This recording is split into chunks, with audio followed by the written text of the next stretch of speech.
Salut et fraternité les amis, nouvelle vidéo. Aujourd'hui on part sur une présentation d'une voiture. Alors vous l'aurez reconnu de profil, il s'agit d'une Citroën ZX. Alors pour la motorisation on a le droit à un petit 1,9 litre D. Enfin petit, il est pourtant légendaire, il a fait les beaux jours de la BX. Ils sont pas rares les exemplaires à avoir dépassé les 500 000 là-dessus. Mais ce qui est assez rare, c'est que nous avons une version déjà assez haut de gamme, puisqu'il s'agit de la finition Aura. Et ça représente une sellerie en velours, la centralisation, vitre électrique. Et entre autres choses, ce qui est assez rare aussi, c'est qu'elle est équipée de la climatisation. Autrement, ce qui fait aussi sa particularité, c'est qu'elle est équipée d'une boîte automatique. Donc c'est assez rare, si je peux dire. À cette époque, si vous voulez, la première des Citroën qui est, du moins d'après Wikipédia, qui est inaugurée la boîte automatique sur un diesel, c'est la BX. Est venue plus tard sur la CX, mais la toute première diesel à avoir la boîte auto, c'est la BX, sortie en 83 sur le même moteur. Donc, alors effectivement, avec les années, il y a eu quelques petites améliorations qui ont été portées d'un point de vue mécanique, mais autrement, on a vraiment un véhicule qui est full option, à l'exception des jantes alu, et on a même les anti-brouillard avant, etc. Je vais vous montrer tout ça. On va passer de l'autre côté. Alors, que dire de cette planche de bord? Eh ben, on peut dire que Citroën a fait de sérieux efforts sur la qualité de présentation. On voit que le plastique est moulé. Le fait qu'il soit noir, qu'on retrouve sur les panneaux de porte, on retrouve également le motif des sièges sur les panneaux de porte, donc c'est plutôt pas mal l'ensemble.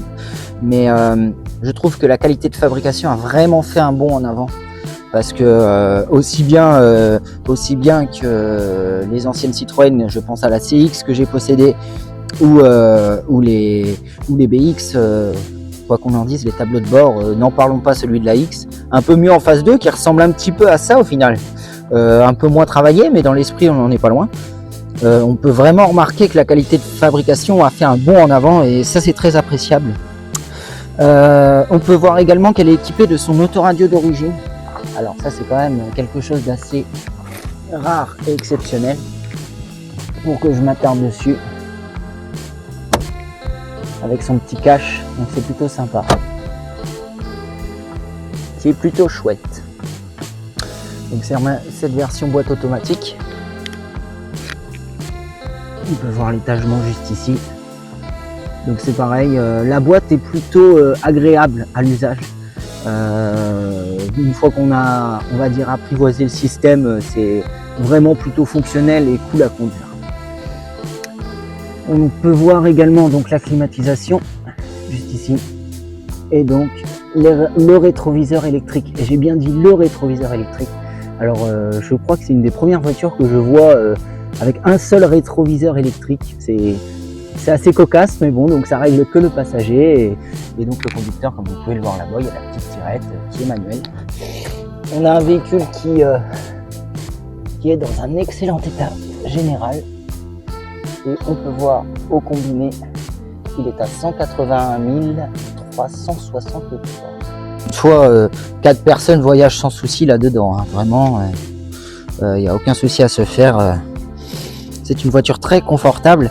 Et il y a un détail important que je voudrais vous faire remarquer, c'est que sur ces voitures, il y a une chose assez ingénieuse qui a été conçue. C'est que les ingénieurs ont pensé une chose plutôt pertinente, c'est-à-dire que la banquette est surélevée par rapport à l'assise des conducteurs, donc ce qui fait que quelqu'un de lambda, évidemment pas un enfant, a la vue sur le pare-brise et non pas sur la tête, sur les appuis-têtes, si je peux dire. Donc ça c'est plutôt agréable. La position en hauteur comme ça, c'est vraiment bien pensé. Alors je vous précise, hein, le moteur est froid dessus, donc comme toute ancienne qui se respecte, surtout en version diesel, on a le droit au célèbre voyant de préchauffage.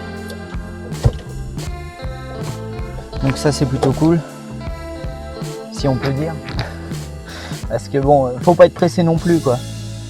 Et pareil, c'est une conception, voilà quoi, fallait anticiper quand on partait au travail le matin, Moi, j'ai encore des souvenirs de mon père et de sa BX. Personnellement, il partait un peu plus tôt, quoi.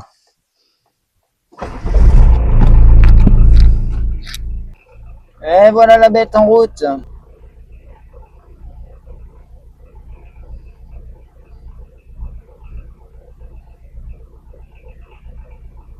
Bon ben voilà, on arrive à la fin de la présentation de cette petite ZX. Vous l'entendez, moteur tournant. On peut voir qu'il n'y a pas un défaut, pas une fumée, et ça c'est cool. Et c'est quand même assez rare maintenant. Puis on a quand même un très très bel exemplaire. Ne tenez pas compte du filet qui est à l'arrière, c'est tout simplement pour préserver l'habitacle pour la Mistinguette là-bas. Bah écoutez, ça va être la fin de la vidéo, on va se quitter là-dessus. J'espère que ça vous aura été quelque peu instructif. Aujourd'hui, c'est un modèle qui est largement plus accessible qu'une 306.